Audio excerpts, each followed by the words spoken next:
ശ്രീശങ്കരൻ. ശ്രീശങ്കരൻ ജനനം കേരളക്കരയിലെ കാലടിയിൽ. യുഗഗുരുവായി ശ്രീശങ്കരൻ അറിയപ്പെടുന്നു. 16 വയസ്സായപ്പോഴേക്കും ഭാഷ്യം മുഴുവൻ രചിച്ചു. പിന്നീടുള്ള 12 വർഷം വേദാന്ത പ്രചരണം. 32 വയസ്സിൽ ശരീരത്യാഗം. ഭാരതം മുഴുവൻ സഞ്ചരിച്ച് അന്ന് നിലവിലുണ്ടായിരുന്ന 60-ലേറെ സമ്പ്രദായങ്ങളെ തിരുത്തി നേർവഴിക്കാക്കി. പലവട്ടം ആചാര്യരുടെ ജീവന് ഭീഷണിയുണ്ടായി. അതീവ ശാന്തതയോടെ അവിടുന്ന് അതിനെയെല്ലാം തരണം ചെയ്തു. 32 വയസ്സിൽ കേദാർനാഥിലെ മഞ്ഞുമലകൾക്കിടയിലൂടെ നടന്ന് ഇഹലോകത്തിൽ നിന്നും മറഞ്ഞു. ചൈതന്യ മഹാപ്രഭു ബംഗാളിലെ നവദ്വീപിൽ അവതാരം. മതസമ്പ്രദായങ്ങളിൽ അനാചാരങ്ങളും ബുദ്ധിക്കസർത്തുകളും കടന്നുകൂടിയപ്പോഴായിരുന്നു ചൈതന്യ മഹാപ്രഭുവിൻ്റെ അവതാരം. നിഷ്ഠയായ ഭക്തിപൂർവമായ തിരുനാമജപം മാത്രം മതി ഈശ്വരപ്രാപ്തിക്കെന്ന് അദ്ദേഹം പഠിപ്പിച്ചു. ശ്രീകൃഷ്ണന്റെ അവതാരമായി ഗണിക്കപ്പെടുന്നു. ഭാരതം മുഴുവൻ തിരുനാമ സങ്കീർത്തനവുമായി നടന്നു. ഇന്ന് ലോകം മുഴുവൻ പടർന്ന് പന്തലിച്ച് നിൽക്കുന്ന ഇസ്കോൺ ശ്രീല പ്രഭുപാദർ കെട്ടിപ്പടുത്തിയത് ചൈതന്യ മഹാപ്രഭു തെളിച്ച വഴിയിലൂടെയാണ്.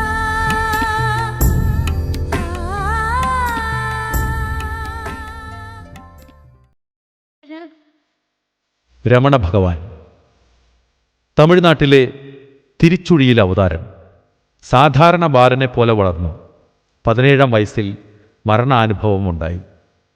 അതിലൂടെ താൻ മരണമില്ലാത്ത ശാശ്വത സത്യമെന്ന അനുഭൂതി നേടി. പിന്നീട് താമസം തിരുവണ്ണാമലയിൽ. മൗനത്തിലൂടെ ലോകത്തോട് ഏറ്റവും കൂടുതൽ സംസാരിച്ച മഹാപുരുഷനായിരുന്നു രമണ മഹർഷി. ലോകം മുഴുവൻ അദ്ദേഹത്തിൽ നിന്നും വേദാന്ത മർമ്മം ഗ്രഹിച്ചു. എന്തു പറഞ്ഞാലും ഭഗവാൻ രമണൻ ഒരു ഒറ്റമൂലി സമ്മാനിച്ചു: ഞാൻ ആരാ?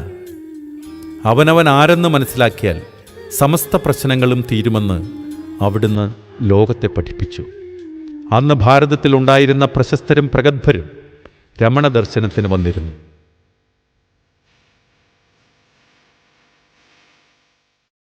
സ്വാമി ശിവാനന്ദ പൂർവാശ്രമത്തിൽ ഡോക്ടറായിരുന്നു. ഹിമവത് വിഭൂതി എന്നറിയപ്പെട്ടിരുന്ന മഹാപുരുഷൻ. ലോകമെമ്പാടും ശിഷ്യഗണങ്ങൾ. ഹരിദ്വാർ കേന്ദ്രീകരിച്ചായിരുന്നു പ്രവർത്തനം. 100 കണക്കിന് ഗ്രന്ഥങ്ങൾ എഴുതി. 10,000 കണക്കിന് കത്തുകൾ എഴുതി സാധകർക്ക് വഴി തെളിച്ചു. ഗൃഹസ്ഥർക്ക് ശാന്തിയുടെ മാർഗം തുറന്നുകൊടുത്തു. ചിന്മയാനന്ദ സ്വാമിജി ശിവാനന്ദ സ്വാമിയുടെ ശിഷ്യനാണ്. ഭഗവാൻ ബാബ ശിവാനന്ദ ആശ്രമത്തിൽ ചെല്ലുകയും സ്വാമിജിക്ക് രുദ്രാക്ഷമാല സൃഷ്ടിച്ചു നൽകുകയും ചെയ്തു. ശിവാനന്ദ സ്വാമികളുടെ ശാരീരിക ക്ലേശം ഭഗവത് സ്പർശം കൊണ്ട് ശമിക്കുകയും ചെയ്തു. യോഗാനന്ദ പരമഹംസ സ്വാമി വിവേകാനന്ദന് ശേഷം ഭാരതമഹിമയെ ആധുനിക ലോകത്തിന് പരിചയപ്പെടുത്തിയ മഹായോഗികളിൽ ഒരാൾ. വിദേശത്ത് വേദാന്ത പ്രചരണം ഗംഭീരമായി നടത്തി. ഭാരത ദർശനത്തിലൂടെ ശാന്തിയുടെയും സമാധാനത്തിൻ്റെയും പാതകൾ അവർക്ക് കാണിച്ചു കൊടുത്തു. യുക്തേശ്വര ഗിരി എന്ന മഹാസിദ്ധനായിരുന്നു അദ്ദേഹത്തിൻ്റെ ഗുരു. ക്രിയായോഗ പദ്ധതിക്ക് വൻ പ്രചാരണം നേടിക്കൊടുത്തു യോഗാനന്ദ പരമഹംസ. ആനന്ദമയീമ കൽക്കത്തയിൽ ജനനം. നിർമ്മല സുന്ദരി എന്നാണ് പൂർവാശ്രമനാമം. നന്നേ ചെറുപ്പത്തിലെ യോഗാനുഭൂതിയുണ്ടായി. ഭക്തജനങ്ങൾ വിളിച്ച പേരാണ് ആനന്ദമയീമ. അതീവ മധുരമായി അമ്മ പാടുമായിരുന്നു. പ്രധാനമന്ത്രി നെഹ്റു ഉൾപ്പെടെ ദേശവിദേശങ്ങളിലുള്ള പ്രഗത്ഭർ അമ്മയെ ദർശിച്ചിരുന്നു. എല്ലാത്തിലും ഈശ്വരൻ നിറഞ്ഞു നിൽക്കുന്നു. ഈശ്വരൻ എല്ലാം സംരക്ഷിക്കുന്നു, പരിപാലിക്കുന്നു. ഇക്കാര്യം മറന്നു പോകുന്നതാണ് ദുഃഖകാരണം. ഇതായിരുന്നു അമ്മയുടെ ഉപദേശത്തിൻ്റെ കാതൽ. നിത്യാനന്ദ സ്വാമികൾ. നിത്യാനന്ദ സ്വാമികളുടെ ജനനം ആരോരുമില്ലാതെ കിട്ടിയ ഒരു കുട്ടി എന്ന നിലയിലായിരുന്നു കോഴിക്കോട് ചാത്തു നായരുടെ ഭാര്യയ്ക്ക് ആ ശിശുവിനെ കിട്ടിയത്. രാമൻ എന്ന് പേരിട്ടവർ വളർത്തി.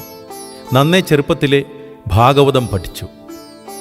പിന്നീട് വളർത്തു പിതാവിനൊപ്പം കാശി യാത്ര. അവിടെ നിന്ന് ഒറ്റയ്ക്ക് ഹിമാലയത്തിലേക്ക്. പിന്നീട് വരുന്നത് അവധൂതഭാവത്തിൽ മഹാസിദ്ധനായിട്ടായിരുന്നു. അന്നു മുതൽ നിത്യാനന്ദ സ്വാമികൾ എന്നറിയപ്പെടാൻ തുടങ്ങി. മഹാരാഷ്ട്ര ഗണേഷ്പുരിയിൽ സമാധി. ആയിരക്കണക്കിന് ജനങ്ങൾക്ക് വഴികാട്ടിയായിരുന്നു ഗുരുദേവൻ. നിസർഗദത്ത് മഹാരാജ് 1897 ബോംബെയിൽ ഹനുമൻ ജയന്തി നാളിൽ ജനനം. മാരുതി എന്നായിരുന്നു പേര്. വിറ്റോബ ഭക്തരായിരുന്നു. ഉപജീവനത്തിനായി മാരുതി ബോംബെയിലേക്ക് പോയി. പിന്നീട് അവിടെ ബീഡിക്കട തുടങ്ങി. ബീഡി തെറുത്തു വിറ്റ് ജീവിതം നയിച്ചു.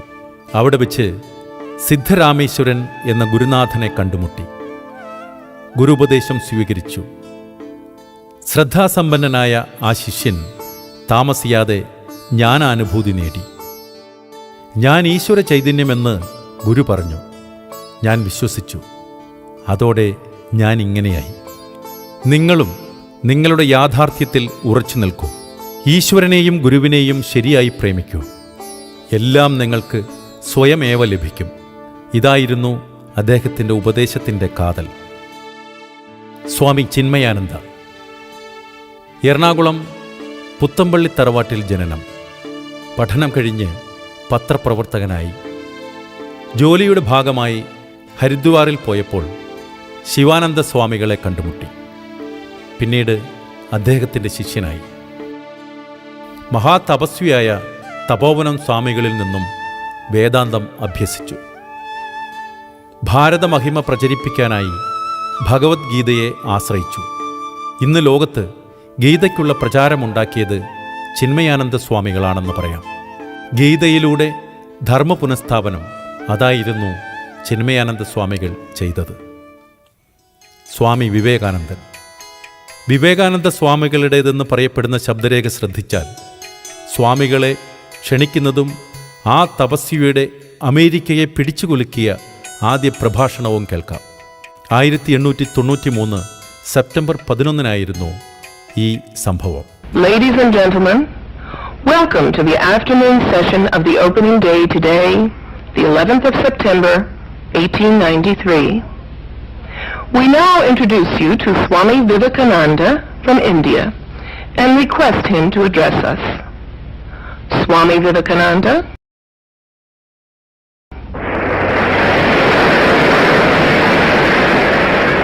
Sisters and brothers of America,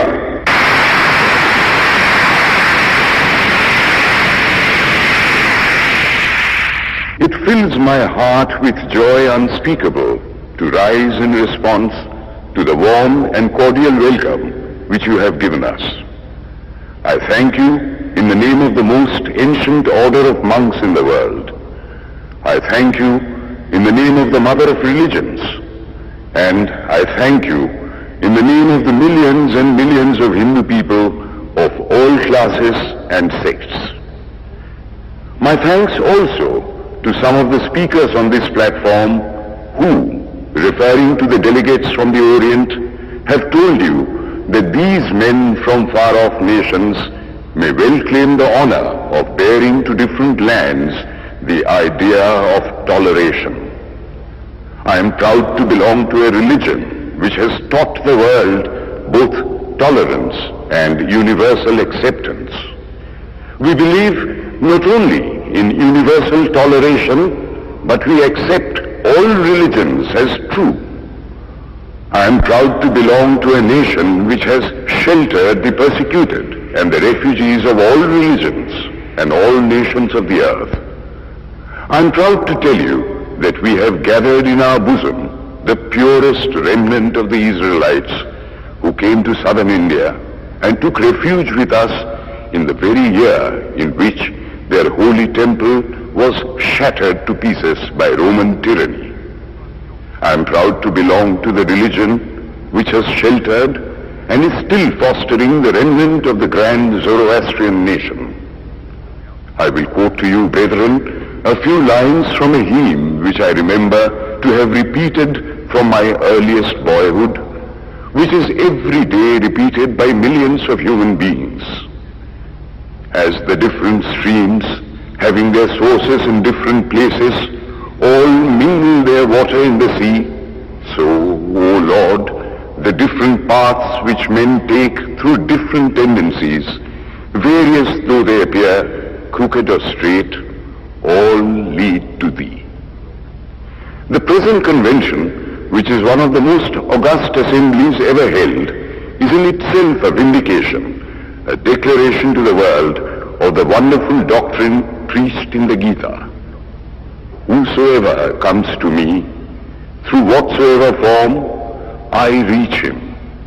All men are struggling through paths which in the end lead to me. Sectarianism, bigotry, and its horrible descendant, fanaticism, have long possessed this beautiful earth. They have filled the earth with violence, drenched it often and often with human blood, destroyed civilization, and sent whole nations to despair. Had it not been for these horrible demons, human society would be far more advanced than it is now. But their time is come, and I fervently hope that the bell that tolled this morning in honor of this convention may be the death knell of all fanaticism, of all persecutions with the sword or with the pen, and of all uncharitable feelings between persons wending their way to the same goal.